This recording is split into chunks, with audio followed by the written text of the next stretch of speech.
Alrighty, masters, welcome back to another video. If you are listening to this, then you are the master of your reality. I am the master of my reality, and God is the master of all realities. I don't know why I haven't said that before. Anyway, long time no see. I missed you guys. Thank you for tuning in. It's been over a year since I've published any videos. So sorry about that.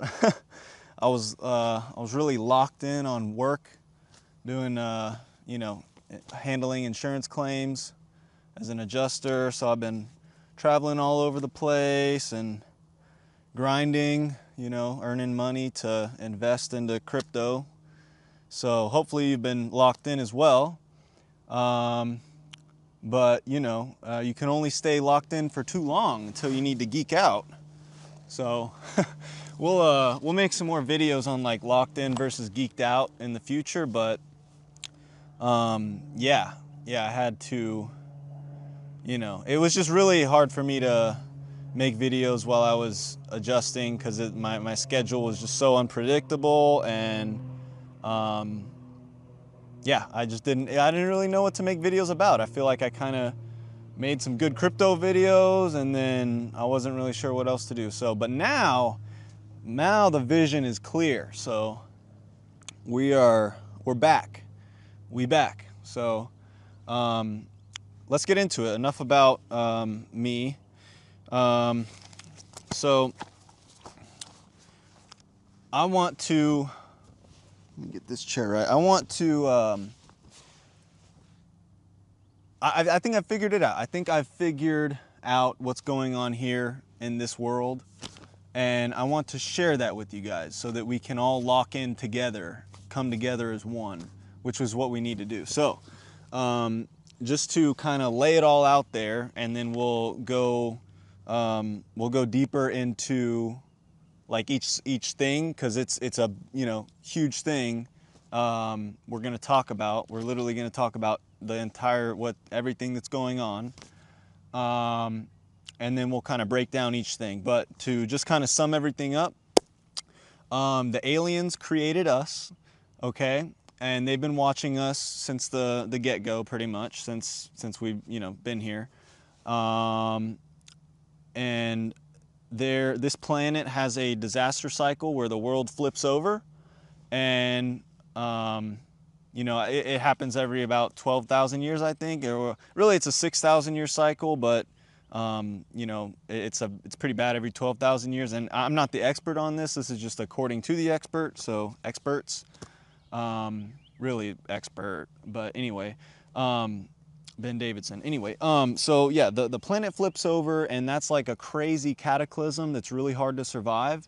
And most species get wiped. Well, I don't know about most, and it's different every time. But gosh, probably like 90% of the life gets wiped out, and then there's a reset, and then there's a golden age for the next 6,000, 12,000 years, whatever it may be.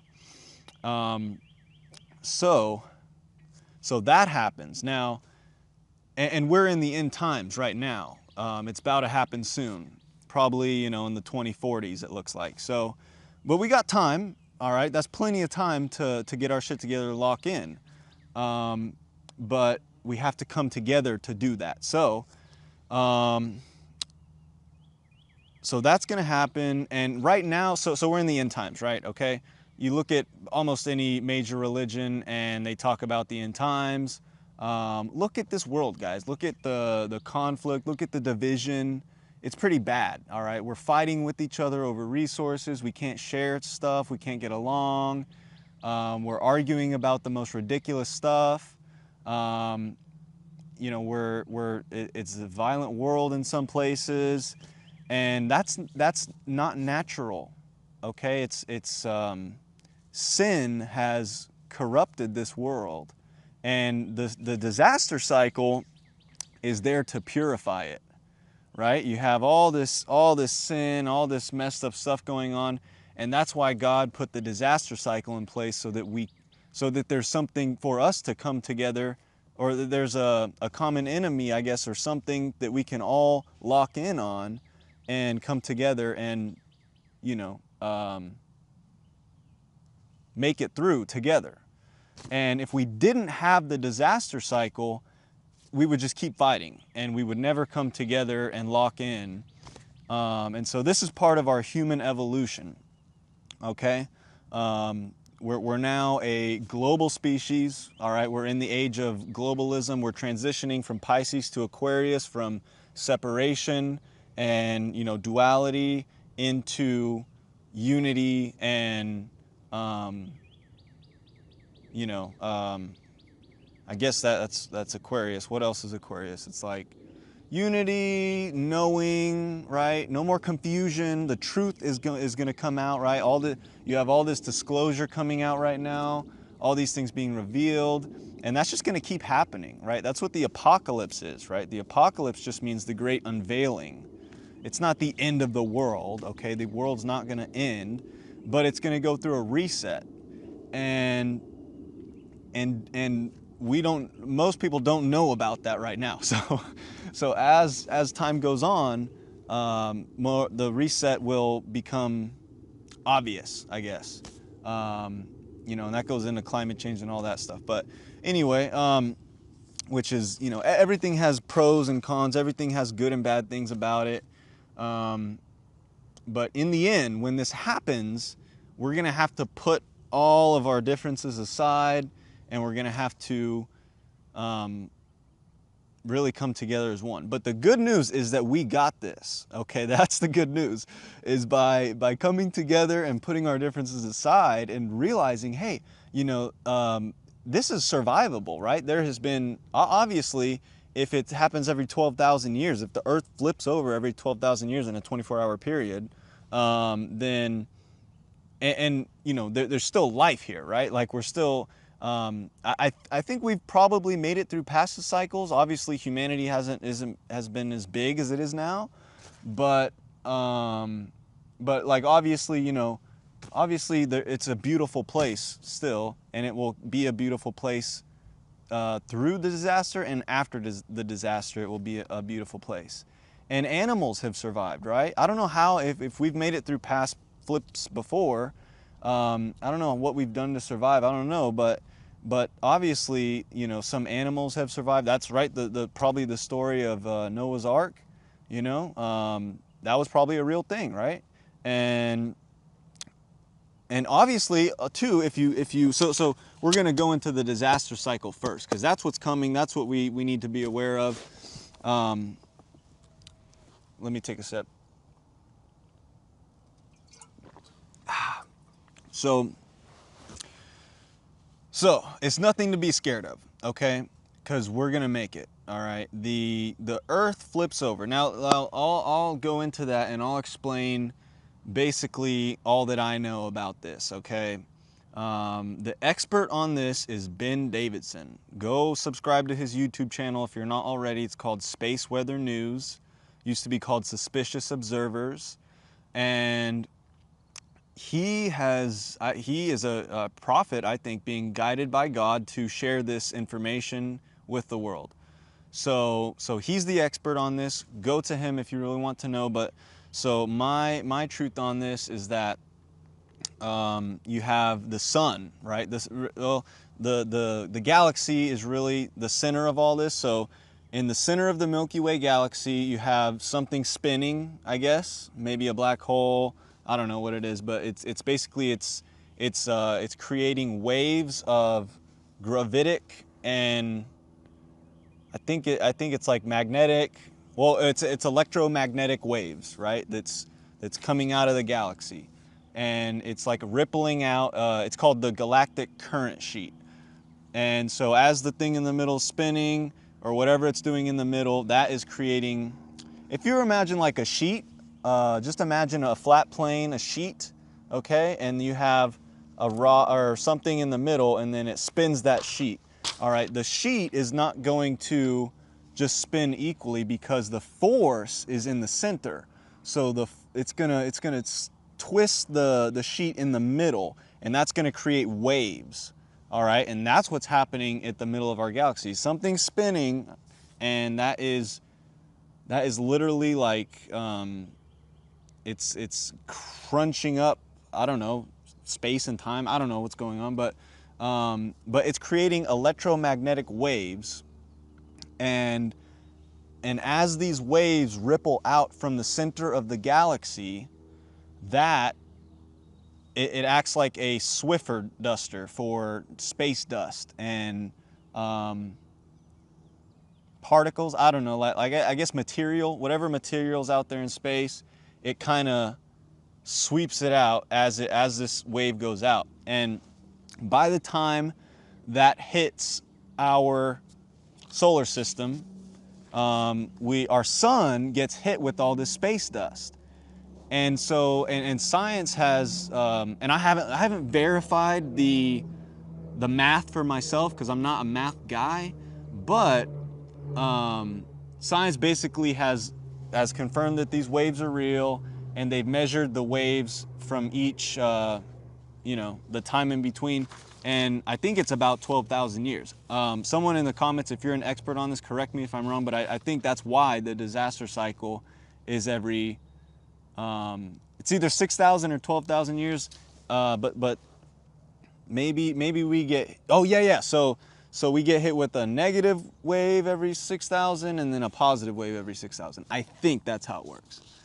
But anyway, as these waves come into our solar system, it brings a bunch of space dust, and that interacts with the sun, and that causes the sun to micronova, okay? So what that means is the sun explodes pretty much, and but it doesn't die. A supernova is when the star dies, and it actually, I don't know, there's like so much stuff, I don't know what a supernova is, but there's no more star after a supernova basically kills the star.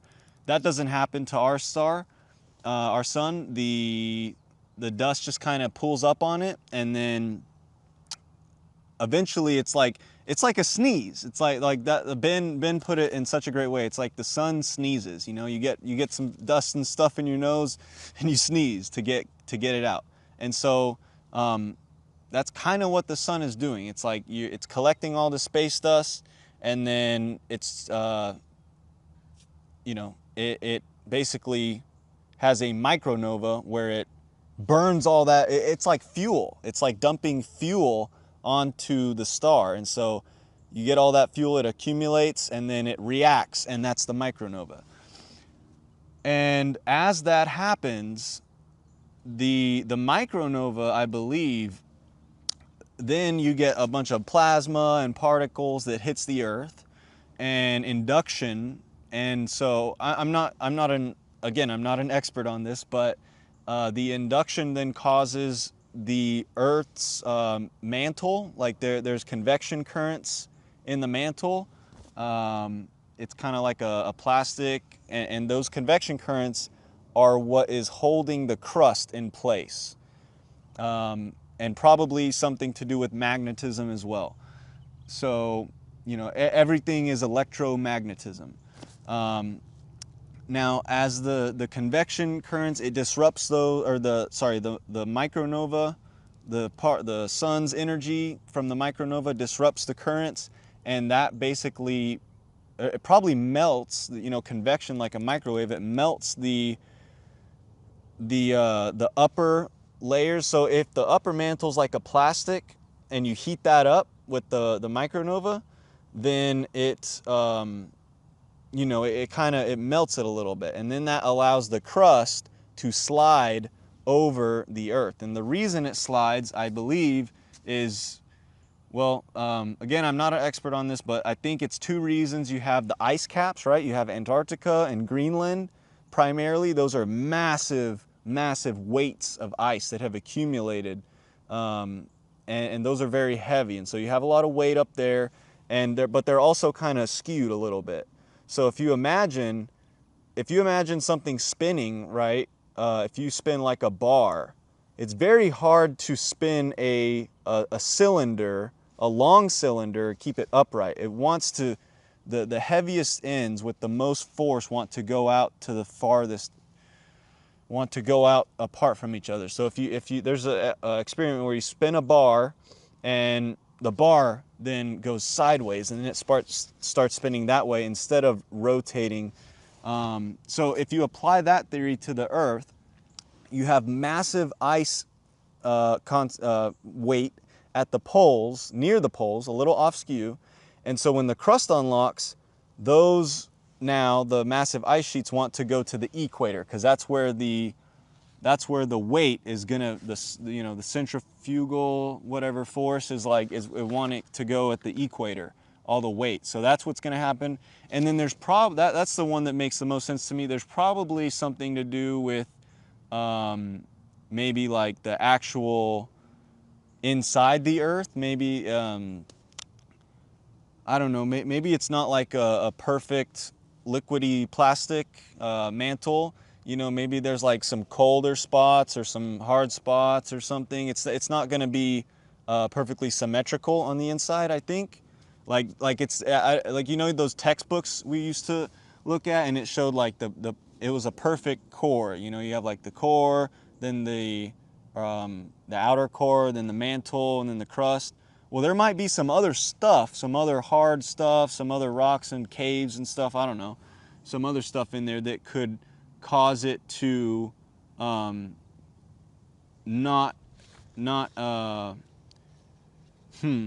guess like basically without the magnetic force of the core, which is our magnetic field,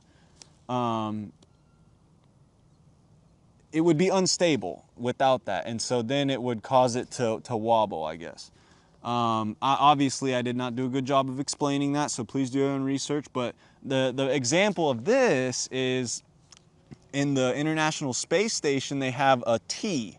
It's some kind of tool that they have, and it's shaped like a T. Oh, the tennis racket too. So if you and you'll see when they spin it, it spins this way, and then it flips over. And then it spins like that for a while. And then it flips back over the other way. And then it spins like that for a while. And then it flips back over the other way. And so that's exactly what I'm talking about here. Same thing happens when you flip over a tennis racket in the air. The tennis racket will actually, no matter how hard you try to get it to not rotate, it will rotate. And this is just laws of physics, guys, all right? It's, it's been proven scientifically. Go do the research. Okay, so, but that's why the Earth flips over. Now, meanwhile, while all this is happening, while all this stuff is happening, we're losing the Earth's magnetic field, okay? The magnetic field is weakening. The poles are moving. The magnetic poles are moving right now. If you go and look at a map over time where the poles have been, you'll see that they've been wandering. The magnetic poles have been moving over time. And so this is all part of this. And but as we reach the climax, the magnetic field is going to be like it's zero, basically. Like it's not going to be strong. It's not going to be stable. And so there's not going to be much protecting us from the sun. Okay? So that's why you have like these layers of, in the ground, you'll have these black carbon layers where it seems like everything was burnt to like scorched, right? And it's thin though. It's not like, it's not like super bad. It's a thin layer, but obviously if you were on the surface when that happened, you're cooked, literally. So that's part of it. Let's see what else. Yeah, basically, the magnetic field is our shield, and as it continues to weaken, more space radiation, more cosmic particles and rays from the sun are going to penetrate deeper into our atmosphere. And, it's going to mess up our electronics and stuff, and, it's going to create a lot of problems here. And so that's why we have to come together so that we can work together to solve these problems. We need to beef up our infrastructure, beef up our electronics to be able to survive this, and keep our electronics so we can keep our world, operating as a global society if possible.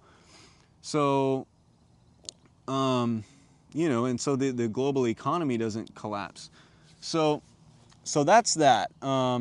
Is there anything else I should mention about the disaster cycle? There's nothing. You don't have to be scared of it. Don't be scared of it, because we got this. All right, we're gonna find a way to survive it, and you know, hopefully as many people as we can we will save. And that's why they got all these underground tunnels and stuff. You know, like there's a lot of people high up that know about this, and you know, I think probably almost every major country knows about this, hopefully. They can't tell y'all because obviously it would create fear and panic, okay? So that's what I'm doing with my tiny little YouTube channel. I'm gonna tell y'all what I think's going on, and hopefully, you know, the right people will watch this video. The people who need to hear this will watch this video and lock in, because that's what we have to do. So that's the disaster cycle. Now, if what I just said scares you, puts fear in you, trust me, there's nothing to worry about, okay? We got this. And I know that's a big leap of faith to take, it seems right now, but just trust me. I've seen visions of how this will all work out, okay? It's not going to work out if you try to survive on your own, okay? If you try to do this alone and just go off on your own, you will most likely not make it, okay? That was me. Like, so I've pretty much my whole life been the lone wolf, right? I've been trying to, I don't like asking for help for things. I can be very self-centered, very egotistical. That's just my code. Too, but it's something I'm working on, you know, the negative parts of that. But anyway, you're not going to do it alone, okay? You might, I mean, there might be a couple people that are in the right time, the right place at the right time and get lucky, but do you really want to, you know, put you and your family's survival on luck? I don't, you know? So I want to collaborate with other experts on this and bring other masters of their realities together so that we can lock hands and come together and find solutions to survive this. And I think that's what will happen. I think that's what will happen as we get closer to this, is everyone's going to come together. And it's going to be beautiful, man. It's going to literally bring world peace. It's going to bring no more division, no more borders, no more separation. Yeah, there might be borders and stuff until, but once we make it through the disaster cycle, it will literally be heaven on earth. Okay, so every one of you watching this should make the decision right now that you are going to be a survivor. You are going to make it. All right. So anyway, so that's the disaster cycle. You know, and obviously I didn't touch on anything. I just tried to give you all the 30,000 foot overview of that. You know, again, go check out Ben Davidson's YouTube channel if you really want to geek out on it like I have. I watch his videos every day, and I bought his book, so I'd recommend that if you want to. He literally wrote like a textbook on this, okay, with sources and stuff. So check that out if you want to geek out on the disaster cycle. But yeah, now what else is going on in the world, okay? Let's talk about the religions right now, because that's a big deal with the separation. People have belief systems, okay? And they're called religions. At least the biggest ones are. You got Judaism, one of the oldest ones. Then there was Christianity, and then there was Islam, all right? Those are your top three major religions, and there's a lot of separation in them right now. We'll start off with Judaism, because there's a lot of confusion around Judaism, especially coming from, you know, I grew up in the church as a Christian, and I'm noticing that a lot of Christians out there, and not all of them are Christians. There's some like New Age people out there, and some You know, there's other people out there, but there's a lot of hate on the Jews right now. A lot of anti-Semitism, and some of it has some truth to it, I think. But most of it's just confusion. Most of it's confusion because you don't understand them, and so I was in that boat too. Like I was kind of, I never like, you know, acted on it or anything, but I definitely went down the anti-Semitic Semitic rabbit hole, and you know, it was none of it really made sense. But anyway, it doesn't make sense, and they seem like they're this world controlling group of people, like the, you know, the bankers, and you know, right, there's some truth to it, right? Okay, the bankers are very powerful, right? And you know, there's from one perspective, there's negative things that are the effects of banking, right? And debt, and I guess usury is what some people call it. But anyway, the Jews themselves are good people, okay? They are the master of their reality. The Jews understand this, okay? If you're you know, if you're Jewish, you probably understand that, like, you know, you are connected with God, and that really everything is connected with God, and God, you know, my truth is that God is everything, but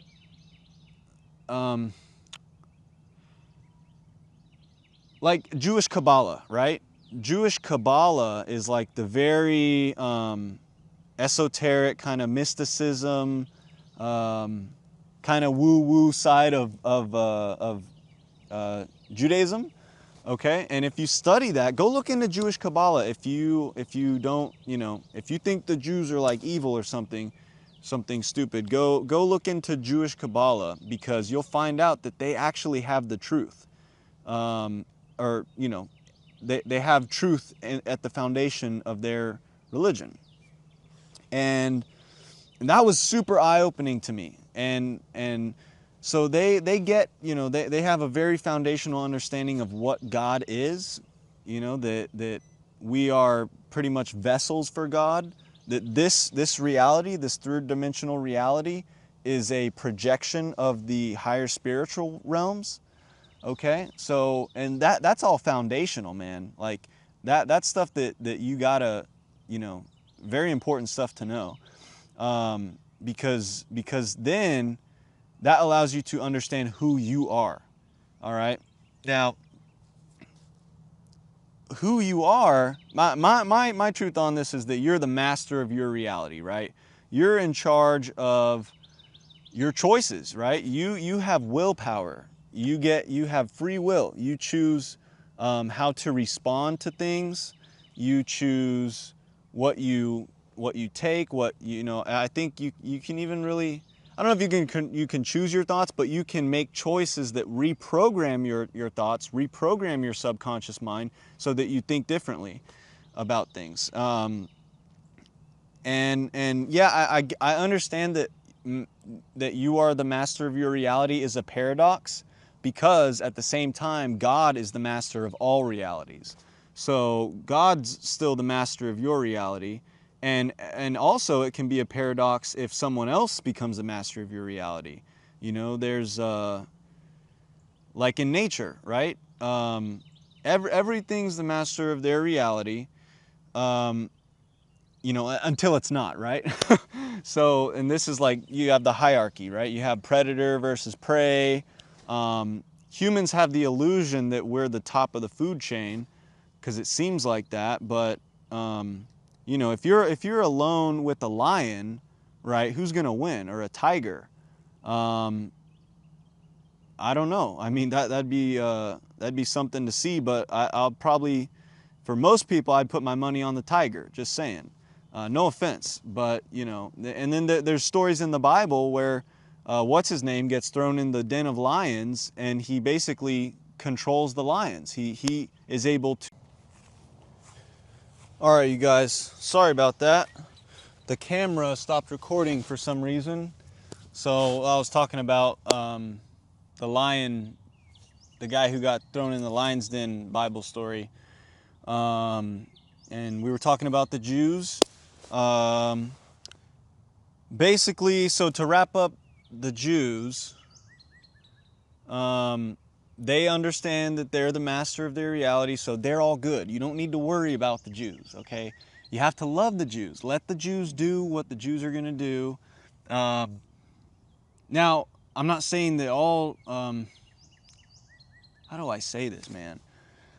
I'm not saying... Right, there's some people are bad, okay? But the Jews as a whole, as a people, are good, all right? So we need to love them. Just don't have any hate in your heart for one group of people. That's what I'm saying, all right? Because the chances are, if you don't come from that group of people, you don't understand them, okay? So anyway, that's my thing on that. Enough said. Okay. Now let's move on to Christianity. All right. So Christianity. Let me take a sip of water, please.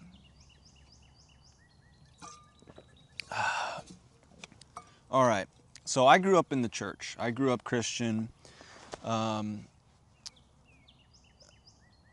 I think what we need to do is work with our brothers, our Christian brothers and sisters. Those of you who are Christian and are resonating with this, I think there's confusion in the church. There's a lot of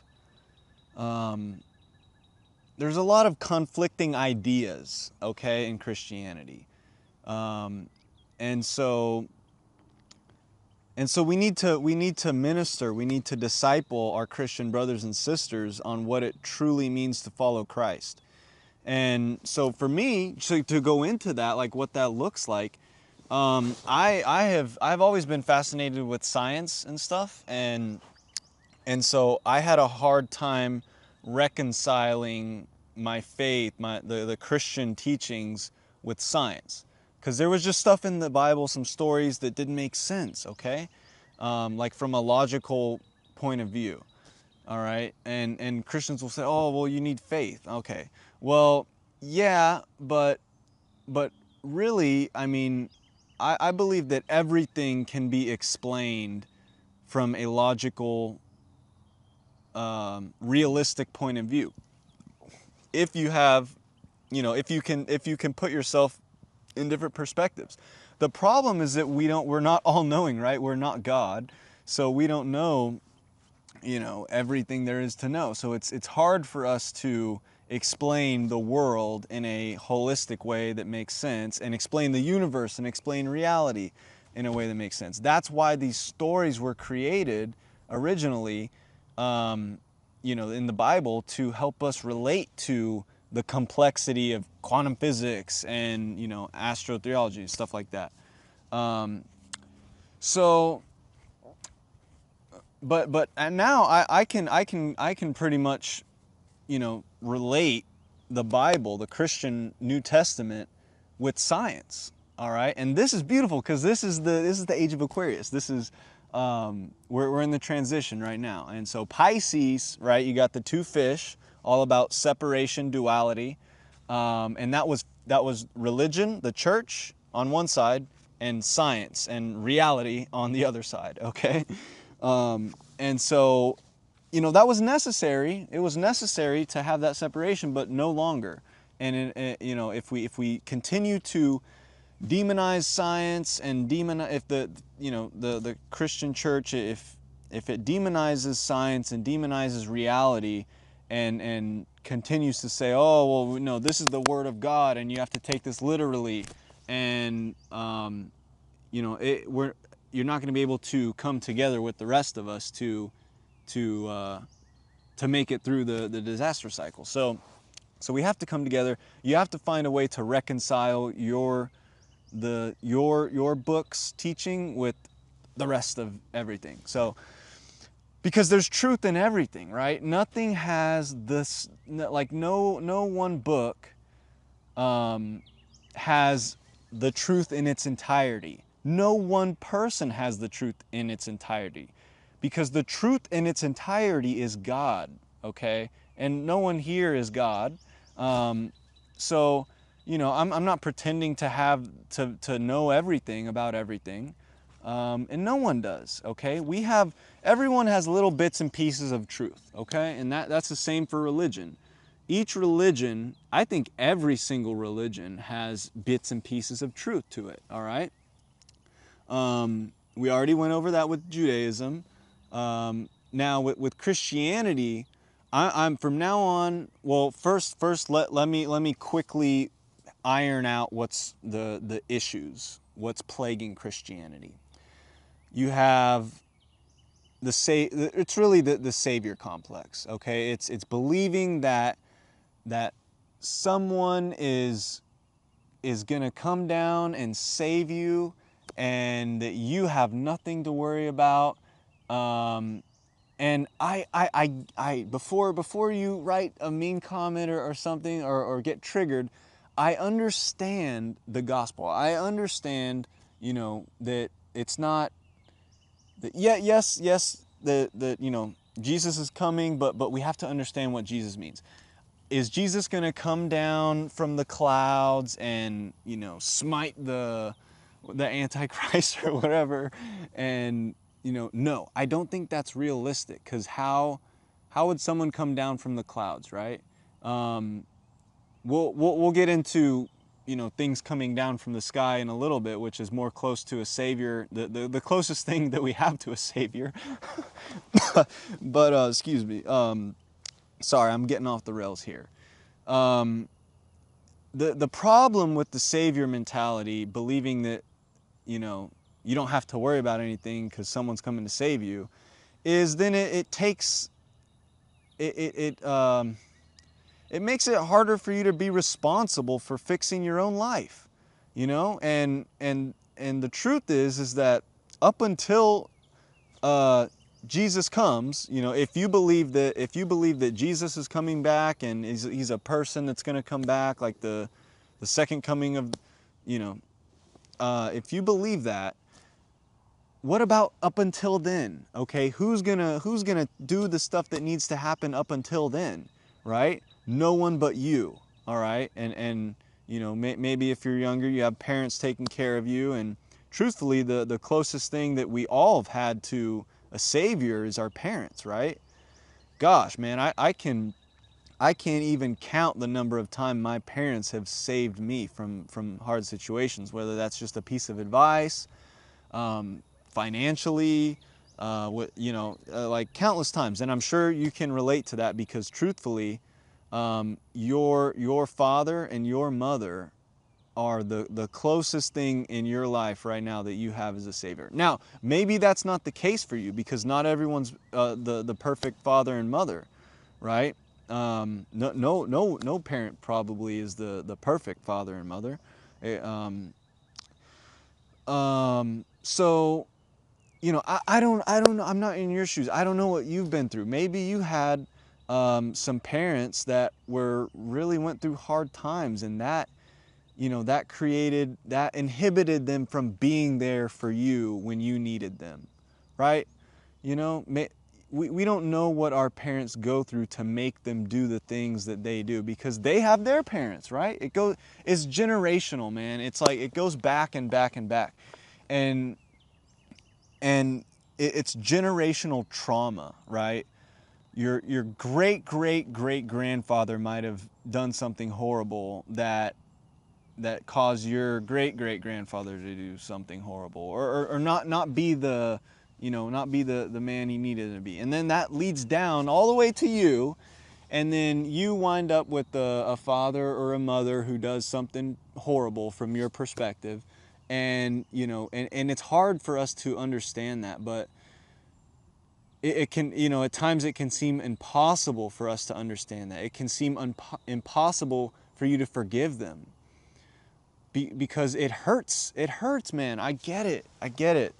When someone wrongs you, it hurts. But remember who Christ is, man. He forgave his enemies. He forgave the people who wronged him. And that's what it means to be Christ. We need to start living like Christ instead of just waiting for him to show up to save you from your sins. If you just keep sinning up until then, look, what a lot of Christians think is going to happen ain't happening. All right, I'm here to tell you that it ain't happening. All right, you gotta be accountable for your own sins, and you got to become the master of your reality. That's what this channel originally started out as. Is when I was on my spiritual journey, I realized that truth. Is that, man, look, I'm in charge of my life. I have the power to choose how I respond to the events and circumstances that I find myself in. All right? Get rid of the victim mentality, all right? Yes, we're born into a reality. No, I mean, well, I think that you do kind of, maybe before you're born, you might choose to be in this life because, well, let me explain that. We're all here for a special reason, okay? If you believe in past lives, maybe you're here to heal the trauma of your past life that you weren't able to heal during that lifetime. That's probably, why there's so many people here. But anyway, let's try to get back on the rails here. You have to take accountability for your actions. One of the Hermetic principles is the law of cause and effect, okay?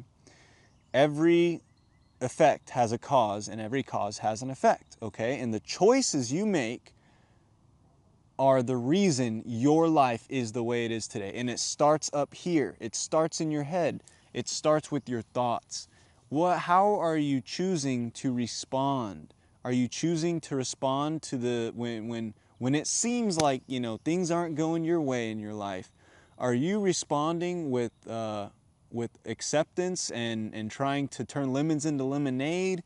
Are you trying to accept that? Okay, you gotta say, okay, this is my situation. This is the situation I'm in. I can't do anything about that. I can't change that, but I can change how I respond to the situation. I can choose how I respond to the situation and think about, God gave you a mind to think about what you can do to, what choice you can make to either avoid, to get you out of the current situation if it's negative, or what steps you can take to get you in a more positive situation, a more positive reality, okay? So we have to take accountability of the power that we have. And just the other day, just last Sunday, I was in church. and Pastor Ed, our pastor here, and Pastor Ed, if you ever listen to this, thank you so much, brother. I see that God is using you to spread the word, and it's beautiful. But he said that he reminded the church that the power that Christ gives you, and that's the truth. That's the righteous angle of Christianity, that the message needs to be preached more, and that message needs to be preached clearly. All right, because it's not. It's all within you, man. It's like it's really all within you. But he reminded you that once you trust Christ, and we'll get into what Christ actually is in just a second, but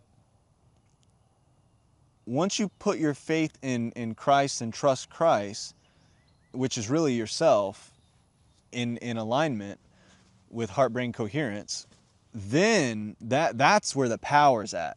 Then you become powerful. Then you can do the works that Christ did. Then you become Christ-like. And that's the powerful message, man. That's the truth that's in Christianity that needs to be cleared up and preached more. But I had to translate that. I had to translate the words, accept Jesus Christ as your Lord and Savior and surrender to Him, and then accept Christ as your Savior, to basically, repent for your wrongdoings, surrender to God that there is a force higher than you, and take accountability for your actions, and lead from your heart, okay? because your heart knows what is right. That's why the Bible talks so much about the heart. The New Testament talks a lot about like what's in your heart. He knew it in his heart, and all the Bible does. That's why in those older paintings you see Jesus with the heart on fire, and you know, sometimes he's doing this pose or pointing to his heart or something like that. I really think that the original Christians got it, man. They got it, and it was just the, you know, some people that wanted that saw how powerful that was, and they saw it as a risk to their system that they worked so hard to build, that they manipulated the texts. All right, they manipulated the Bible and the New Testament, and they chose what books that they wanted to put in it and what books to put out. I don't know if they actually wrote new verses or whatever, but they definitely chose to not put in some certain books. Okay, you got the book of Enoch, which was actually part of the Old Testament. The book of Enoch was the most recently written book in the Old Testament, and that goes into what we'll talk about last with the Watchers. But and then you have the book of Thomas. Okay, the book of Thomas, I haven't read it yet. It's called the Gospel of Thomas. You know, Thomas was one of Jesus's 12 disciples. Well, why wasn't his book in there? I want to read it. You know, so I'm going to go and read that book. You know, it kind of lines up more with the Gnostic teachings, like the Nag Hammadi. The Gospel of Thomas was found with the Gnostic scrolls, the Nag Hammadi, and it talks, it paints a different story, a different picture of Jesus. That, you know, he was more of a you know, he wasn't supernatural. He wasn't. You know, that's kind of the problem, is that modern day Christianity paints Jesus as like this supernatural dude with these powers that you and me couldn't possibly dream of having, which in reality I think is false. I think that if you are in alignment with, you know, your heart, right, and the other energy centers, right, the chakras, right, which is real, okay, so, you know, our body does have energy centers, and over time, sin is what takes us out of alignment, right? Sin is basically conflict in the body, and it basically it starts with you thinking that you know better than your heart, and you making a choice that is the opposite or different from what your heart is telling you that you should do. All right, and it's usually very selfish reasons, and I know sin well. All right, I was you know, everyone sins, and I'm sure I'll sin moving forward, hopefully just accidentally, right? Because there's purposeful sin, and then I think there's accidental sin. But we'll go into what sin actually is. I'll break it down, because I have a very clear understanding of what it is now, but we'll make another video like breaking down what sin actually is. But that's where it all starts. You know, it starts with you doing something that is not in alignment with your heart, and then really that just messes up all the other energy centers in the body. But once you choose to follow your heart, once you acknowledge in your mind that you have made bad choices, and you surrender to God, you say, okay, God, I'm a broken man, you know, I'm a sinner. Obviously what I've been doing, what I've been trying to do on my own is not working. Please help me. Bro, just if you do that, just watch what happens, because that's salvation. Like that's the formula for salvation right there. Because God, then what that does is that tunes you back in with your heart, and then it allows you to you know, listen. Okay, well, this is what I need to do. Now you have clear guidance moving forward, and then you begin to walk and be like Christ. And so that's the powerful message of Christianity. We'll, you know, we'll make a bunch of videos going deeper into that, because I feel really called to minister to my brothers, my Christian brothers and sisters, because there truly is a lot of confusion in the church. So anyway, yeah. So Christ, what Christ really is heart-brain coherence. And Dr. Bruce, what's his name? Dr. Bruce H. Lipton, PhD. He's the expert on this that you guys want to consult. All right. He has basically come at it from a scientific perspective. So in our modern science world, it should vibe with y'all pretty well, like the stuff that he explains, because he explains it on a very scientific level what heart-brain coherence is, and that's what Jesus Christ was. I do believe that Jesus Christ was a real person. All right, I know there's some people out there that think that he didn't even exist, but I do think he was a real person. I think he was a prophet. I think that God was using him for a very, very important purpose, as God is using all of us. And I think he was a radical dude, man. I think he was an awesome dude, and you know, he changed the world for the better in the end. So yeah, that's how I'll sum up Christianity. And then let me check on the camera real quick, make sure that we're still rolling. Okay, good, we're still rolling. I'm gonna pause it real quick though. Okay, all right, awesome. So we're still rolling. Just wanted to, you know, reset the video so it didn't do what it did before. But so let's go into Islam now. Give me one sec. Alrighty. So this is going to be hard for my Christian brothers and sisters to hear, but Islam is not at its foundation a religion of hate. And I haven't studied it that much, to be honest. So I'll be, you know, I'm being transparent with you guys. Like, I haven't looked into it a whole lot, but I have heard other people talk about it. Like Sneeko. Sneeko's a popular streamer, my generation, who's converted to Islam. And the way he talks about it, it makes me feel that it's a religion of love. Or at least that what it was meant to be. That it was, and they acknowledge Jesus, right? They acknowledge that Jesus was a prophet in their books.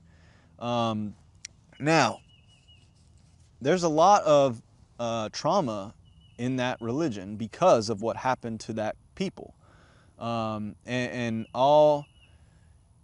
hope I'm not wrong on this. I hope I'm not speaking from ignorance when I speak on this.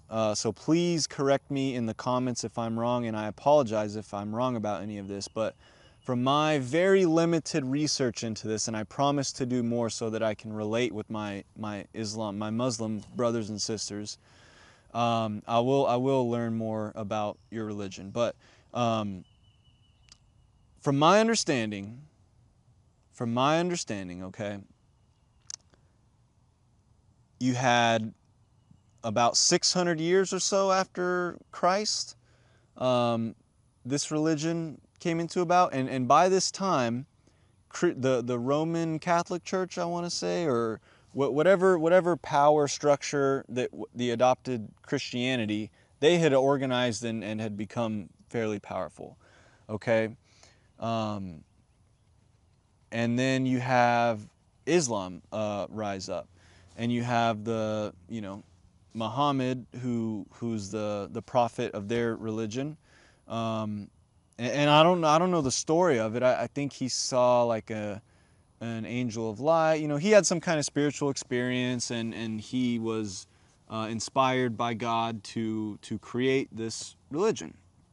All right. Now, somewhere along the way in all that, you had, I believe it was the Crusades. Again, please correct me if I'm wrong, but I think you have I want to say it was like the Knights Templar or something. It was a group of Christian warriors, right? And again, I don't know what happened. All right, I don't know what happened. They, you know, if we go off what happened with the conquistadors, right, with the conquering the Americas, they did it for the name of God, gold, and glory, but God was the first thing, and so the way that they justified killing all the Native Americans was because they said, oh, they're savages, right? These guys are savages, and they basically said they're without God, so if they don't convert to Christianity, we're gonna kill them. And that was wrong, because they didn't even attempt to try to understand their way of life. They had a much more harmonious existence in harmony with nature. And, we just came in and, said, well, if you guys aren't going to adopt our ways, we're not going to let you, we're going to take this land from you, basically. That's basically what happened. Come on. I mean, you got to admit, that's basically what happened. So relating that same, human nature back to Islam, what my best guess is, right, is that you have the Roman Catholic Church rise up, and then you have, basically in the New Testament, it says that anyone who denounces Christ is, Jesus Christ as the Lord and Savior, as the Messiah, that, they're either, they'll probably say like, oh, they're possessed by a demon or something. They'll make it supernatural, and then they'll also say, oh, if there's anyone that claims to be a prophet after Jesus, that they're a false prophet. And so they said, okay, Muhammad is a false prophet. And that was their perspective, right? So they saw this religion rising, and so they went over there, and they started killing as many Muslims as they could. I think that's what happened. So again, I'm sorry if I'm ignorant on this. I am ignorant on this, but I'm just doing the best I can. Hopefully, I've got it somewhat right for the most part. But I'll do more research. But that's what happened. I think they saw this new religion rising up that was powerful, and it conflicted with their religion, so they perceived it as a threat. So that's why they went over there and tried to take him out. Obviously, it didn't work, because now Islam is, it's huge. But there, like with everything, it's got its issues, okay? But because of that intense trauma, it was literally like birthed during that chaotic time. And so that's why you have these scriptures in there that can be interpreted to in a violent way. And that's why you have these Islamic terrorist groups, right? Is because they interpret these scriptures in a violent way to mean like, oh man, the infidels, we gotta take out the infidels, because they're not, it's either you accept. Now it's literally flipped. They've literally flipped the roles. Now it's okay, you don't want to accept Islam, well, we're gonna kill you. And that's not that. I don't think that's actually in the teachings, right? I haven't read the Quran, but that's probably doesn't say that in there. They're probably, taking scriptures out of context to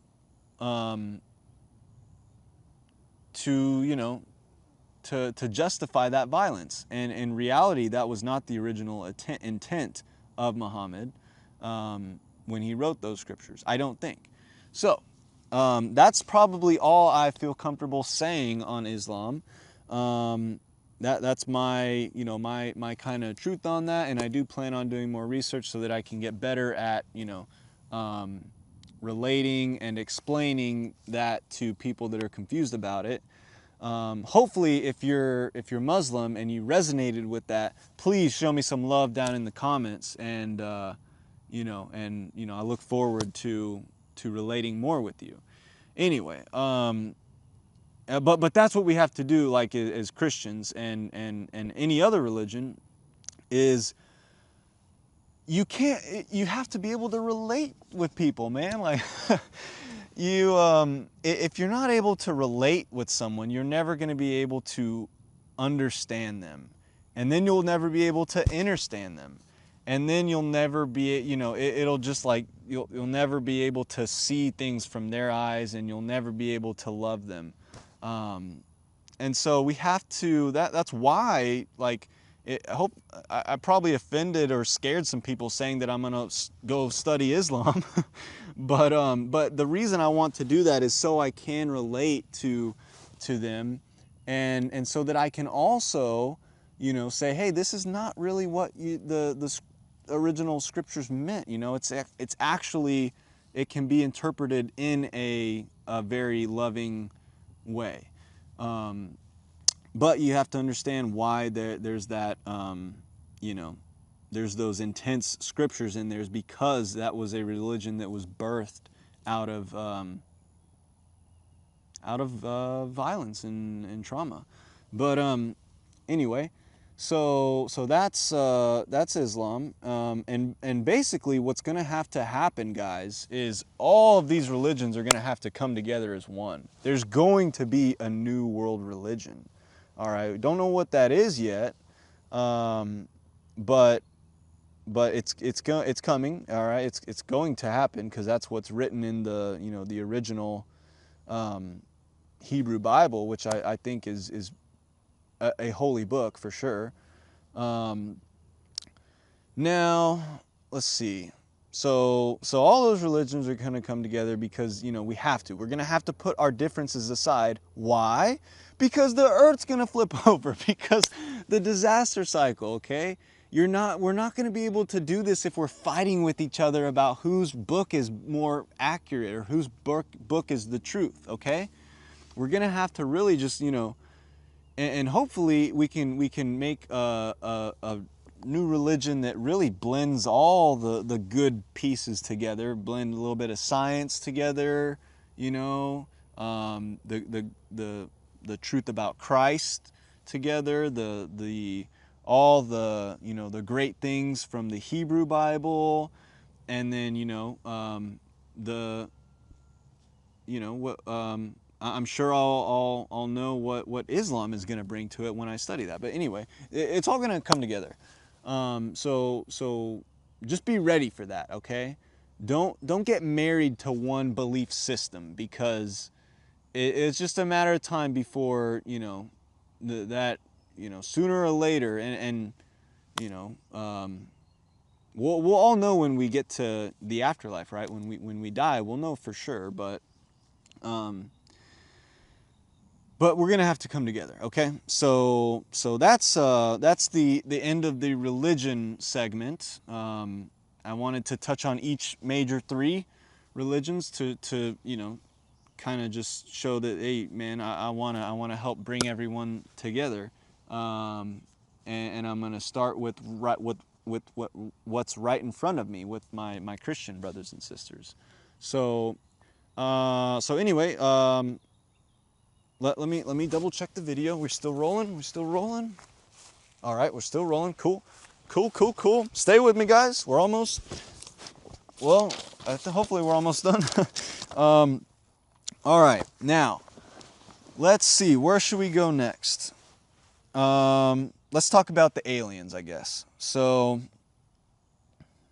actually, before we go into the aliens, real quick, back to the disaster cycle real quick. It really makes sense. I'm going to connect a lot of dots right now, okay? You have, first of all, you have what's going on in the world lining up with the biblical end times, okay? Then you have the richest people, the most powerful people in the world. Remember, guys, actions speak louder than words, okay? That's very true. And the richest, most powerful people in the world, some of which we don't even know who they are, but some of them we do. Elon Musk, for example. What is he doing? He has a tunnel company and a space company, all right? both of those things are solutions to the disaster cycle, all right? Because one, you know, if you got to go underground, right? When the sun micronovas, we're gonna all have to go underground. So that's a tunnel company for that, and the boring company. And then dude, Elon, bro, Elon is so funny, bro. So he called it the boring company because you're boring a hole, but also it's like, oh, it's the boring company. Don't worry about that. We're not doing anything with that. Oh man, dude, you guys get it. Like, it would be pretty cool to see what that company's actually up to. But anyway, I don't want to mess anything up. And anyway, then we got the space company. All right, then we got Bezos. He's doing a space company. We got Jed McCaleb doing Vast, another space company. Okay, and Jed McCaleb will tie this into crypto to crypto for my crypto enthusiasts in the watching this video, because it's all connected, guys. It's all connected. It's one big story, one big picture. It's all coming together. So anyway, and we should get to Mars, right? That's a great idea. Going to Mars would, like, think about like all the times that Elon has talked about, why we need to go to Mars. Well, it's basically just to increase our survival chances as a species, so that we can one day go to other star systems and reach out to other parts of the universe. And the Nelk Boys podcast is a great podcast of Elon, because he basically drops the biggest hint at the disaster cycle in that podcast. And Ben Davidson, shout out to you, dude, because you were the one who brought this up to me. It's like, I don't know, it's like 2 hours and 52 minutes, or 2 hours 50-minute mark, where they ask him, I forget what they ask him, but basically in that podcast, Elon says, if you want to go down a crazy rabbit hole, go look into the ice ages. And that was like, dude, I could, after watching this, knowing what I know, I could look at his body language and the way he said that. He's like, dude, that's all I'm gonna tell y'all. Is a crazy rabbit hole. Go look in the ice ages. And then he even talked about the magnetic poles moving. So like he connected that. And so the ice ages, why? Because whenever this happens, it creates a new ice age. After the pole shift, I think things get really cold, because like, well, I don't know for sure, but there was an expedition up near Greenland, during the Cold War, because the U.S. was worried about Russia launching nukes over the North Pole, so they went up to the Greenland up near the North Pole to like do some studies and stuff, and they did core samples. And in the core samples, what they found is, and shoot, what can I tell you guys so you can go research this? You'll have to go reach out to, go watch Ben Davidson's videos, and because I forget exactly who the military, U.S. military guy who went up there and did this mission was, or what operation it was. It was like top secret, classified. And he basically committed treason to share this with us, because he didn't classify everything. He kept some of the stuff and gave to his son, and then there was a book published on it. So, and that's how God works right there, mysterious ways and perfectly. But anyway, let's get back on track. Let's lock in. Oh yeah, the core samples. So what they found in the core samples was they saw layers of ice, and then they would see tropical vegetation and fossils. And then it'd be ice, and then tropical vegetation and fossils. And so, sorry, and then there's a bug distracting me. Anyway, what those core samples show with the tropical ice, is the Earth flipping over. And basically what happens is where the poles are at right now is obviously ice, but where those are at now, after the flip, will be at the equator. And then it will rotate like that. And you'll have there'll be a new north and south pole. And basically, if that happens over and over again every 12,000 years, that's exactly what you'd expect to find in the fossil records as you go down. So yeah, that's just another breadcrumb that confirms the disaster cycle. What else? I was going to say something else.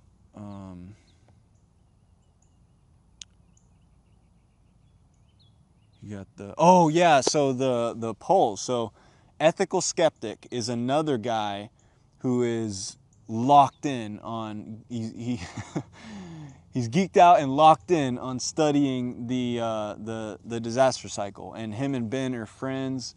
And I hope to meet both of them, man, because they seem like really cool guys. But anyway, ethical skeptic is he has a little bit of a different angle on the disaster cycle. They're basically, you know, they're 95% in agreement with everything.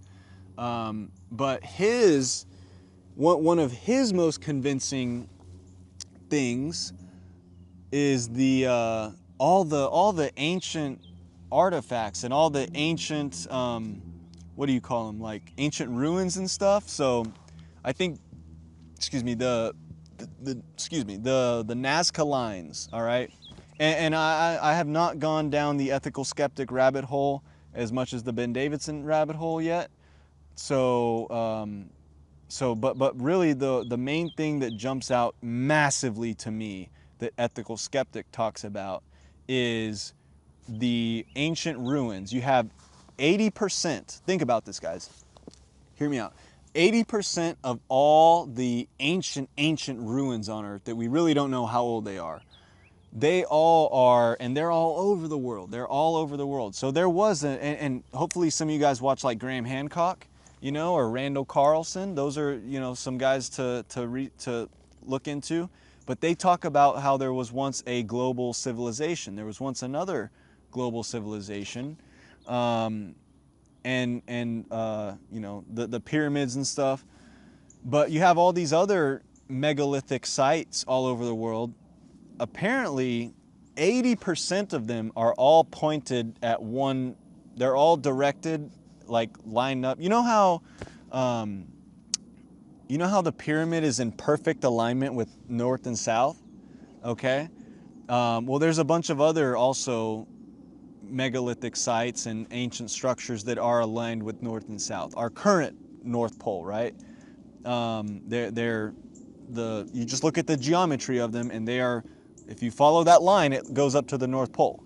All right, so that, but that's 20%. 20% of the ancient megalithic sites are lined up with the current North Pole. The other 80% are lined up with a different point, okay? And that was the previous North Pole, I think. But that's a big data point right there that confirms it for me. So anyway, okay, so we talked about Elon, we talked about Mars, we talked about the disaster cycle again. Now I think it's time to get into the aliens. Yeah, so we're gonna go way back to to Genesis. In the Bible, it talks about the sons of God, okay? And then the book of Enoch talks about this a lot too. The Watchers, right? The Nephilim, right? These are the aliens, okay? And it talks about, the book of Enoch talks about how the Watchers, they came down and they saw the woman of God, which were probably female primates or female, you know, I don't want to say chimpanzees or whatever, but I think primates is the right word.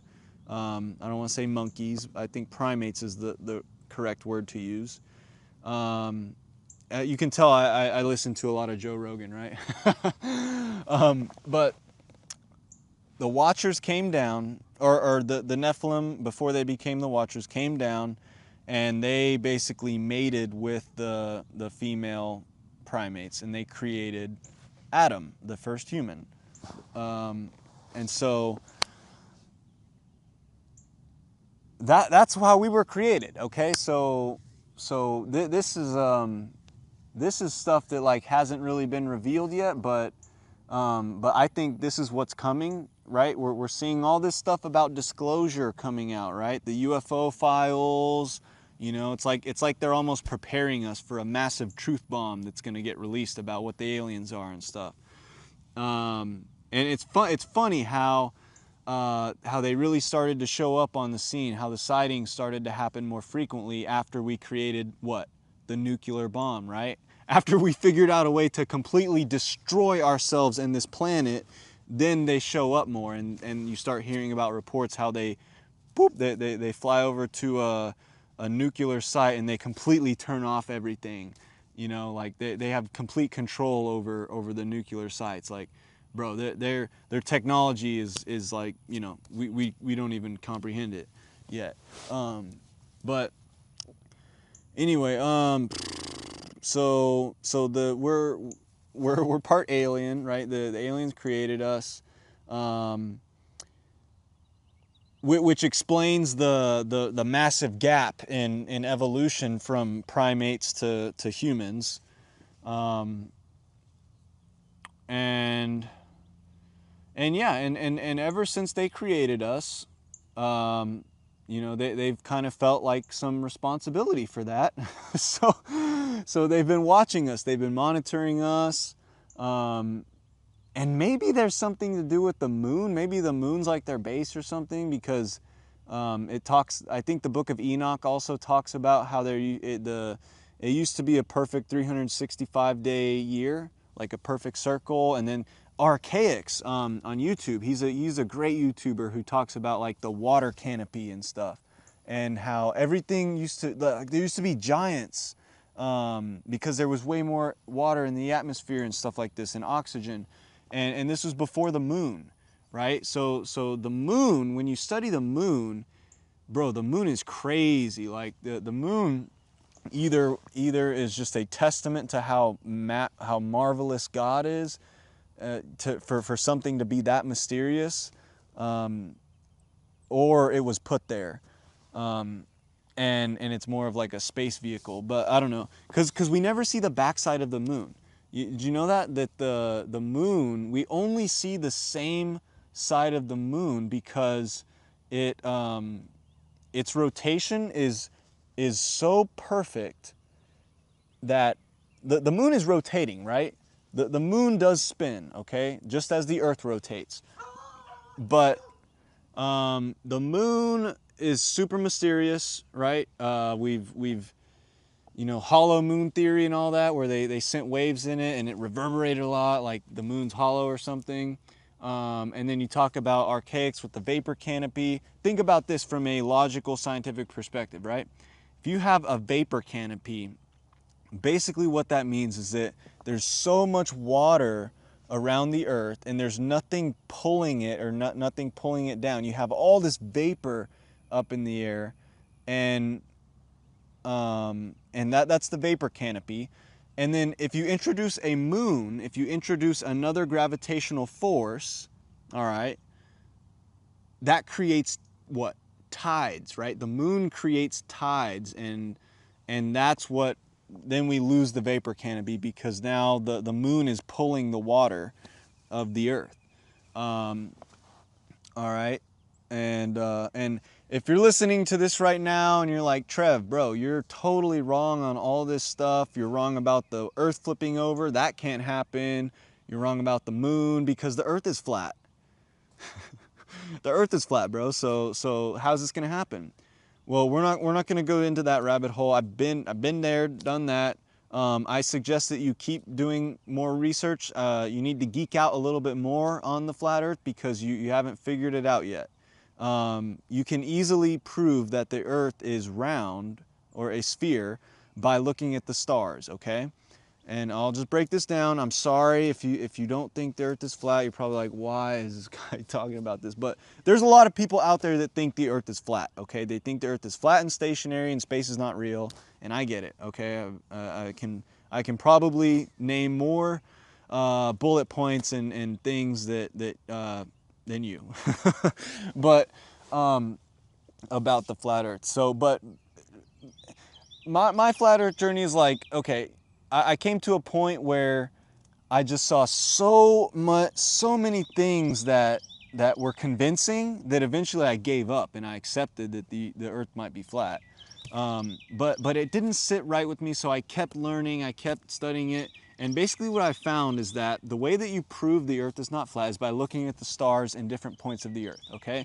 In the northern hemisphere, we can see Polaris, the North Star. And if you take a video time lapse of the night sky, of all the stars turning around the North Pole, the North Star, you'll see that all the stars in the sky are turning around a fixed point in the sky. And that's because the Earth, that's the North Pole, right? The Earth is spinning, and that's the axis of rotation is pointing at Polaris, the North Star. Now, if you go to the equator, well, let's go to the southern hemisphere first.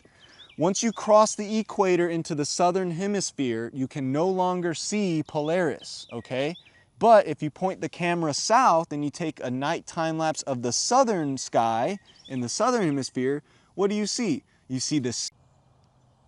Oh man, you guys, I'm so sorry. We lost some footage because the camera turned off. Ah, yeah. I'll have to get some better batteries, I guess. Ugh. Damn. All right, sorry about that. We were talking about how to prove the Earth is not flat. When you look in the southern hemisphere, you see the same thing you see in the northern hemisphere. You see the stars turning around a fixed point in the sky. That's only possible with two poles, okay? Two poles does not happen on the flat Earth model. It's only on the globe model, okay? So anyway, yeah, if you're flat earther, spend some time thinking on that. I have nothing but love and respect for flat earthers because it means that you are able to question reality like no other. All right, it basically means that you take everything that you thought about reality that you thought was true, like the space and the Earth, and you have to throw that out the window and accept a totally new version of reality that has totally different implications. And it's a fascinating theory, but it's just not true. All right, the Earth is round, and we're gonna have to come together on that idea as well. We cannot be divided on what shape the Earth is. It's very important. All right. So where were we? I think we were. Did we talk about the moon yet?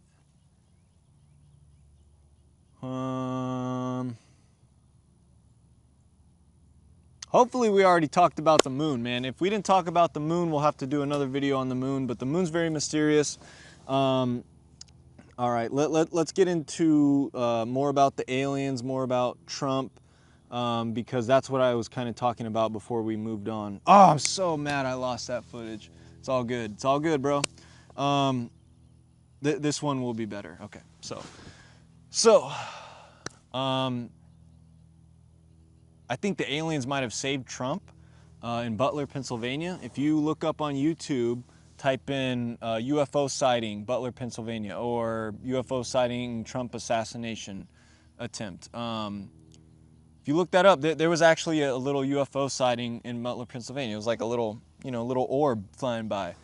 So, and where I'm going with this is, if the aliens also agree, oh man, like Trump is actually exactly what America needs right now. America needs a strong leader. Then they might have saved his life there. And yeah, Trump turned at the right moment. That was true. But the dude was shooting a bunch of rounds, so maybe the aliens did something to him to make him miss. I don't know what happened. I'm just saying it's very coincidental, right, that that happened. Like there was a UFO sighting, and that was just such a miraculous thing, guys. And so to me, that just confirms that, okay, Trump was meant to be in office for whatever is supposed to be happening right now. All right, so that was that. There will be an alien. I'm not going to say alien invasion, because it's not an invasion. It's just they're going to be revealing themselves to the world. And that might be in collaboration with human technology as well, stuff that we've designed as well. It might be, you know, I know there's a lot of Project Bluebeam conspiracy theories out there that it's just going to be holograms. Why not both? Why? Maybe it will be, because there's only going to be so many spacecraft, actually, and if they want to do it all at the same time, they might use, you know, they might have the aliens doing all their stuff, and then they might have the whatever secret government spaceships we've made. We might have that as well, and then we might also have some blue beam stuff, and it might be that they might have already studied what each civilization needs to see in order for them to come together. So that's kind of what I feel might happen, but it's going to happen. It's not, don't be scared when it happens, okay? It's going to be awesome to see, all right? I think it'll be really cool to see in America. And it's at first it might be terrifying to some people who weren't expecting it, but over time it will just be like disclosure, revealing truth. You're gonna find out about crazy technology that we didn't, like all the Q people, right, bro? The med beds will come out, like all this awesome technology that people, that, you know, the crazy conspiracy theorists have been speculating about, I think will come out, and then we'll really see major change on the world stage once that happens. But it will hopefully all be, I know it will all be in effort to bring humanity together, to put our differences aside, and to focus on a common goal, which is building the infrastructure necessary to survive, the infrastructure and systems necessary to survive the disaster cycle. So, so that's the aliens, all right? Be on the lookout. Don't be scared when it happens, all right? They are here for us, all right? I hope they love us, and they want their creation to thrive and prosper. But we got to prove it to them that we can. We got to stop fighting with each other and get aligned, bro. Get aligned. Become the master of your reality. And you know, hopefully your children and your great-grandchildren can you know, make a name for themselves on another planet or something, you know, because we're gonna make our own spaceships and stuff, and we'll go out to other star systems, bro, and it'll be like Star Trek and Star Wars, man. All right, so that's that. I want to double check this camera just to make sure we're still rolling, because now I have PTSD of the camera turning off. So so we're good, we're rolling. Let's keep going. What else is there to talk about? Okay, so coming together and Trump. I need to talk more about that. There's a lot of my generation right now, and also other people, the awake community, okay? They have a lot of resentment for America. They have a lot of maybe resentment for President Trump. But it's all in confusion. It's all based in confusion. And so I'm going to speak to my generation right now, okay? If you don't want a strong leader for your nation, then you're retarded. I use that word to mean that you are a unintelligent person. I have nothing against people with special needs. I love them, okay? But you are a very unintelligent person if you believe that you don't like Trump, I get why you don't like Trump. I get it, okay? But that's not what you should be doing. You should be praying for Trump. We should all be hoping that Trump is making you know, we should be meditating on we should be supporting our leaders, man. That's what I'm trying to say. Like, we shouldn't be, you shouldn't wish that, unless someone does something to actually prove that they're a bad leader, which Trump has not done, then you shouldn't be wishing bad things for them. You should be wishing strength for them. You should be wishing protection for them. Because you should want a leader. You should believe that your leader has the best interest for you in line, because that's what a good leader does. A good leader has the best interests of his people, okay? A good leader will put his people before himself, okay? And, you know, in some ways, right? I mean, a good leader also has to take care of themselves to make sure that they're able to be a good leader. But what I'm saying, guys, is we need to be supporting our leaders, okay? And start with what's right in front of you. So, you know, your mayor, your sheriff, right? Your local law enforcement. We should be supporting our law enforcement. We should be supporting our military. Yeah. As long as the military is being led by good leadership, we should be supporting them. Because really that's how it works, right? President is the commander-in-chief of the United States military.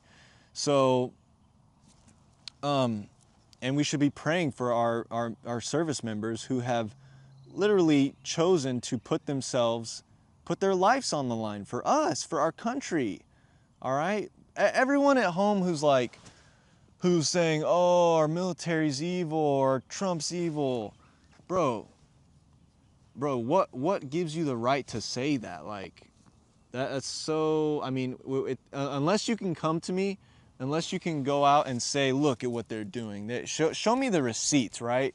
You know, but if you're just getting offended by stuff, and if you're just like saying that, you know, if it's just not what you want, that's a really selfish thing to do, and you should think about that.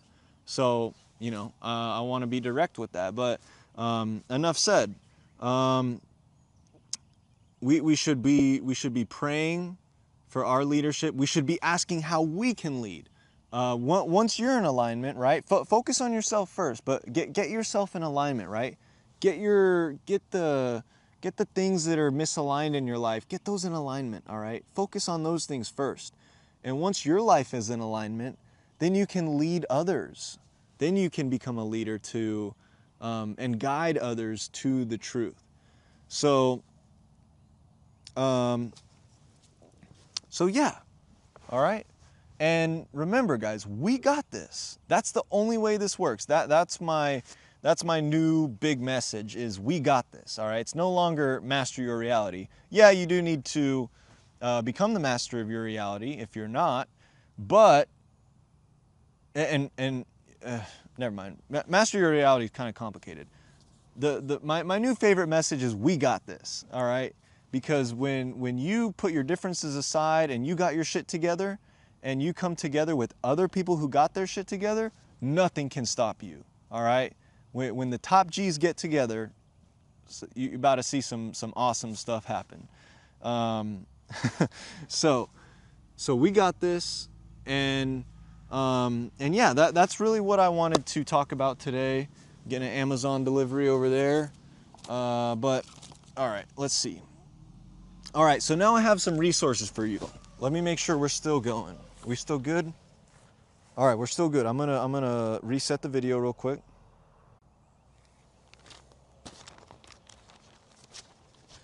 Alrighty, you guys. So thank you so much. Oh shoot, we forgot to talk about crypto. All right. Basically, if I'm right about all this other stuff, then XRP and XLM were literally created to be intergalactic currencies, as they say. And if we do become a space-varying civilization, like after the disaster cycle, and we're able to keep the ledgers intact, then XRP and XLM will probably be the best technologies to be the currency for you know, moving forward. So and it isn't like, hopefully that might connect a lot of dots for you XRP army or family members out there, because like Ripple was the original creation. Ripple came before Bitcoin. All right, maybe some of you don't know this. Bitcoin was created in 2009. The white paper released in 2008 after the housing crisis, and then Bitcoin, the blockchain, was created in 2009. The idea for Bitcoin was created in 2008. Okay. However, Ripple Pay, created by Ryan Fugger, I'm sorry, I don't know how to say his last name.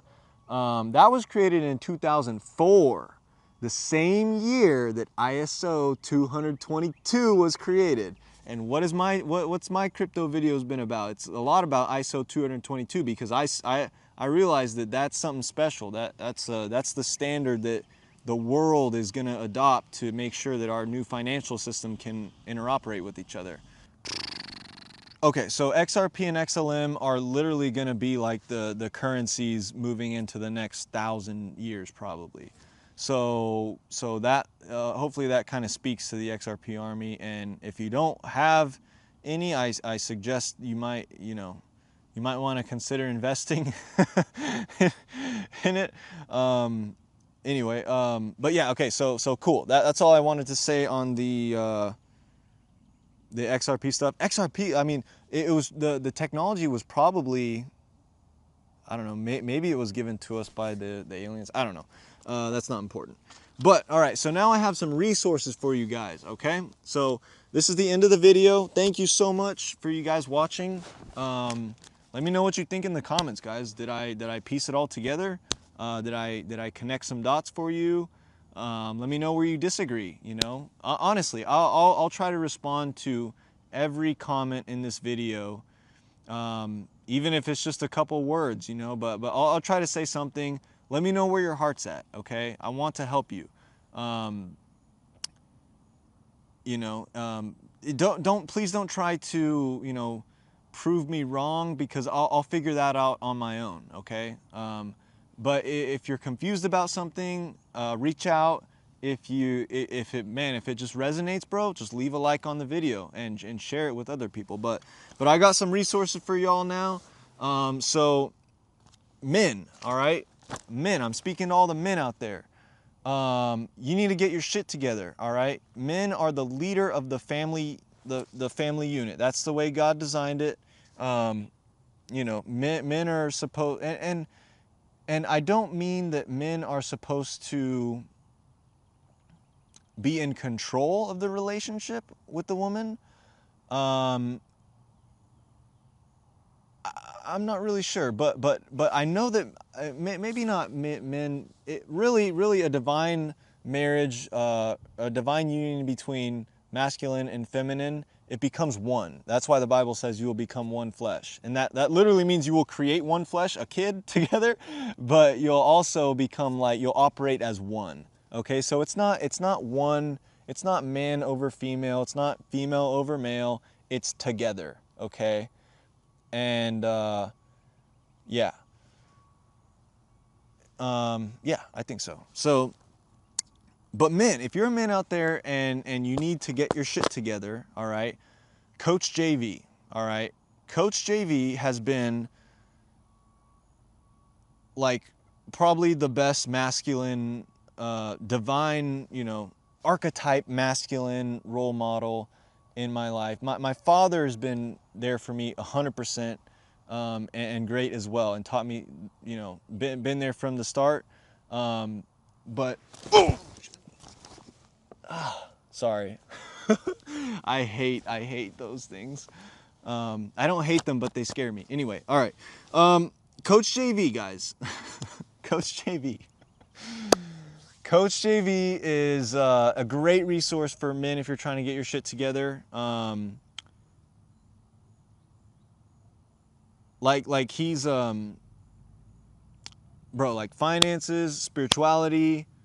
I think that's his purpose. I think his purpose here is to help other men embody the divine masculine and get their shit together. Okay, and so yeah, all right. So if you're struggling with your finances, if you're struggling with relationship, right? If you're out there, you can't get a girlfriend. Your relationships keep ending poorly. check out Coach JV, bro. He's got some good stuff to say. He's got a morning podcast. Personally, I resonate a lot more with his morning podcast in the morning.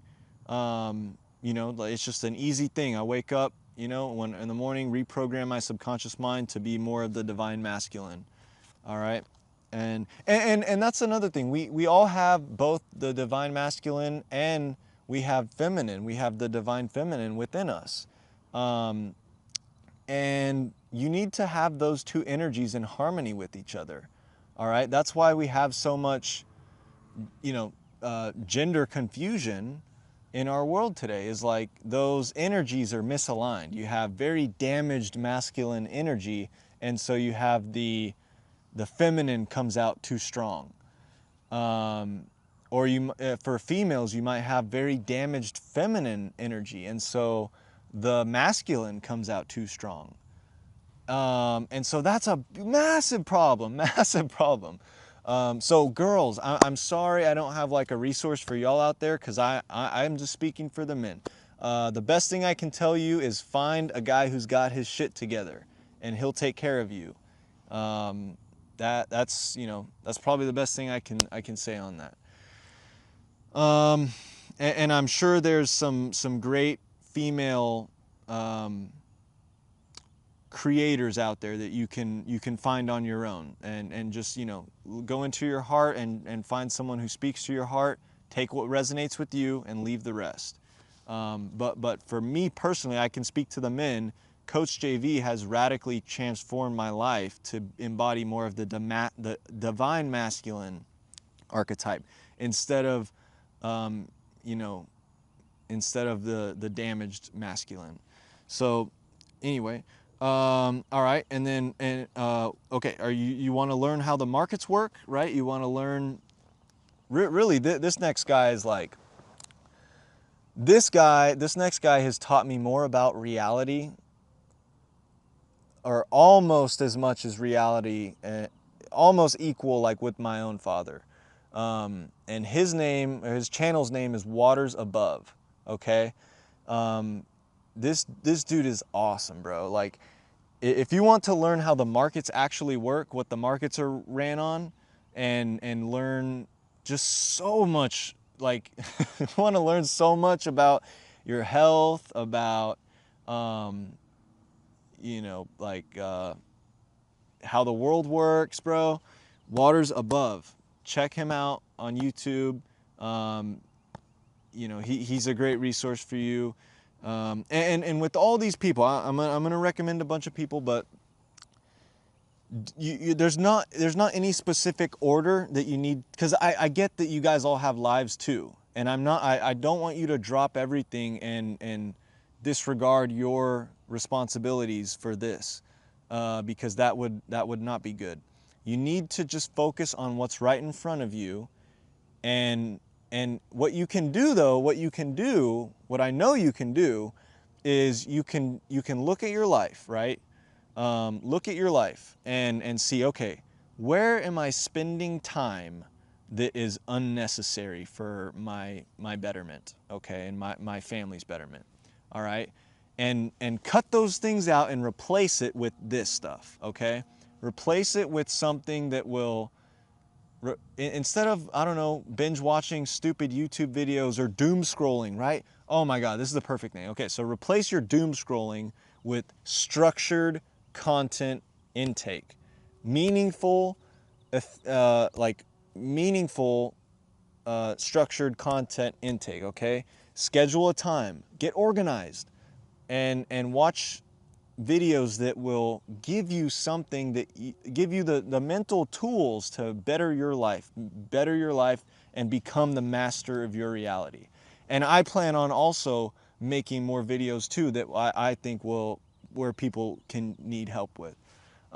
So if you're not subscribed, subscribe and hit the notification bell.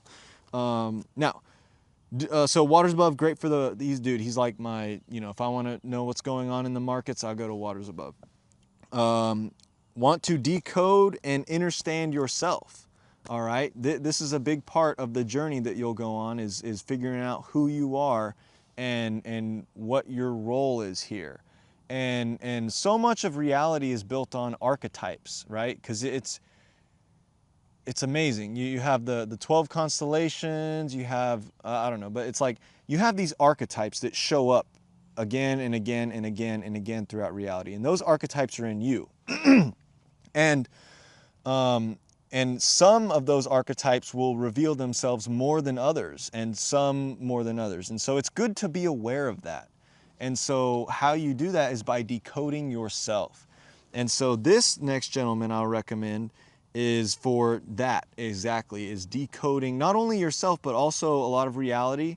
And Waters Above recommends him as the best decoder in the world. And I agree.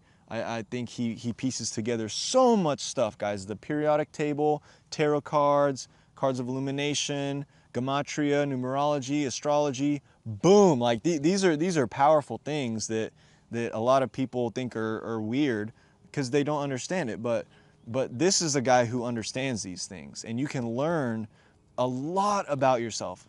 Oh my God, I learned so much about myself with following Logan is his name. Decode Your Reality. So Decode Your Reality on YouTube. His channel's like the little smiley face. Check his work out as well if that's what you're feeling called that you need help with. Okay, and then if you're good on those things, then you probably should be watching this video to get your finances up, to get your resources up. And so, hopefully you might have some cash flow, you have a job, but once you have that taken care of, then you need to be investing. You need to be investing your money in something that you think will grow over time, that will bear fruit for you. And so for me, that's what my channel what was, a lot about is cryptocurrency. I think cryptocurrency is going to be the greatest investment opportunity of this planet's existence. And so you want to learn about XRP and crypto, and there's a bunch of utility tokens. First start off with ISO 222, deep dive Ripple, deep dive XRP. There's a bunch of other ones. There's like 15 or 16, I think there's like 15 different ISO 222 coins. I'm not saying that all of them are going to be a good investment. I'm not saying this, and nothing in this video is financial advice or investment advice. I'm just telling you what I'm doing, what I've researched. But personally, I like the ones that have that certification, and then there's a few others that I hold. If you wanna check out the cryptos I hold, you can join the Discord. There should be a link in the description, and that's where I post my portfolio and my positioning into each of them. So if you want to check that out, you can. But there's also a bunch of other great resources out there to educate yourself on cryptocurrency and blockchain. And Waters Above is a great resource, but personally, I've learned more about the crypto from people like Digital Asset Investor. Okay, he is he's an OG, man. He's been making 2 videos every single day since gosh, I don't know when. I started watching him in 2022, and I've watched every video. 2 videos a day, every single day since 2022. It's a big time commitment, but that's one of the reasons why I know so much about crypto is because of him. He's the one that, because his videos are great. He does, just a news presentation. He'll tell you some important things that he thinks, but really his videos are formatted so nice to present the crypto news and teach you some stuff. And they're not that long. They're like 20 minutes or whatever. Go subscribe to his Patreon and all that. Digital Perspectives is another great YouTuber. Him and DAI are best buds. Bearable Bull, man. Bearable Bull gets it. He gets I think he gets it at a much more intuitive level, just how important XRP really is in the financial system and what it's going to be. Some of his videos are a little far out there, but I'll be honest, like today I watched his video. Him and Ken Mac's awesome. They've been making videos together, and it was literally today that I had my revelation about the whole alien things. So that's why I'm making this video, is because I put it all together. I was like, oh my God, it all makes sense to me. I have to make a video just sharing this with you guys.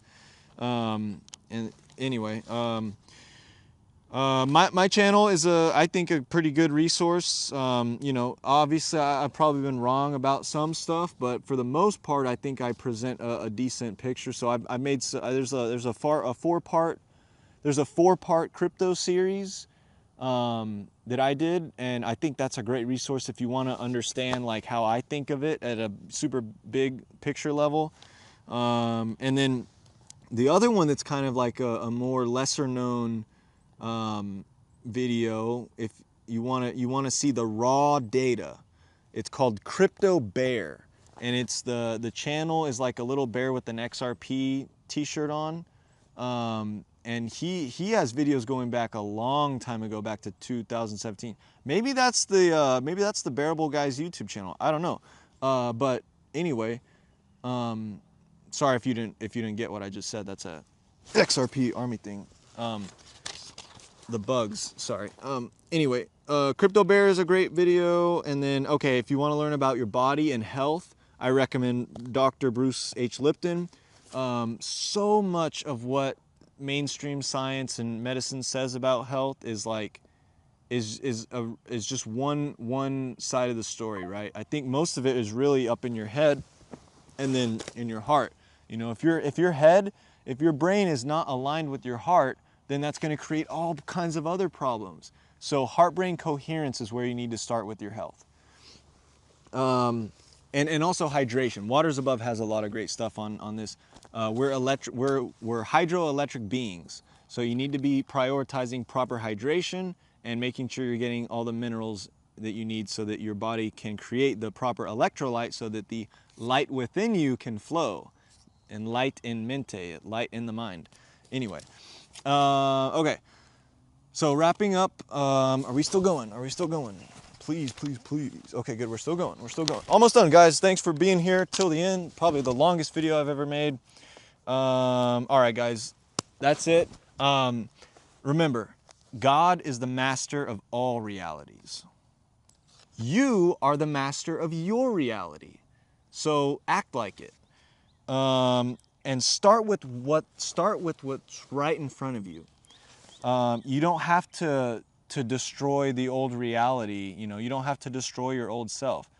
Maybe there's certain things that you should, you know, stop doing, old habits and stuff, but I'll let that be up to you. Just start with what's in front of you. Like, clean up your reality, bro. If your room is messy, clean up your room. When your reality is clean and organized, you operate more efficiently. All right, if you have a messy office or a messy room or a messy house, whatever, that is just a reflection of your mental state.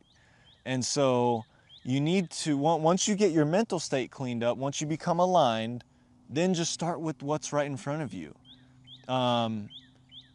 You know, clean up your house, clean up your room, throw away the expired food, throw away the things that are you know, you shouldn't have, that are harming you, whatever. Get rid of old bad habits. Clean up your life. Start with what's right in front of you, though. You don't have to shave your head and go become a monk, you know. We're moving into an age where anyone can be enlightened, and you know that it's going to be beautiful. So start with what's right in front of you. In your heart. Your heart will tell you what you need to do. Okay, so listen to your heart, but you have to get aligned with your heart first. So listen to your heart. Okay, your heart knows the way. You don't need to take psychedelics to do this. You just got to listen to your heart, man. But it can be hard for people. I get it. But if you're struggling with that, if you feel what I'm saying, and you're struggling with that, listen to your heart, okay? And make love, right? Once you're in alignment with your heart, you then begin to make love with the world. You begin to make love with your reality. What does make love mean? Well, it means make harmony. Okay, it means you make music. You make beautiful stuff happen around you. That's what happens when you are in alignment with your heart. That's what happens when you follow Christ, when you embody Christ within you. So, and last but not least, we got this. All right. If anything sticks with you from this whole thing, it should be that we got this. All right. We got to put our differences aside. We got to, you know, first we got to become the master of our reality, right? You got to, you know, get rid of your limiting beliefs, get rid of your bad habits, become the master of your reality. Then we'll come together. We'll bring other masters of their realities together. Collaboration. Boom, boom, boom. We got this, and that's how we do it, man. All right. So yeah, that's it. Thank you so much for watching. Seriously, I'm not going to drag this out anymore, so let me know in the comments what you think. Leave a like, share this video if it resonated, and much love.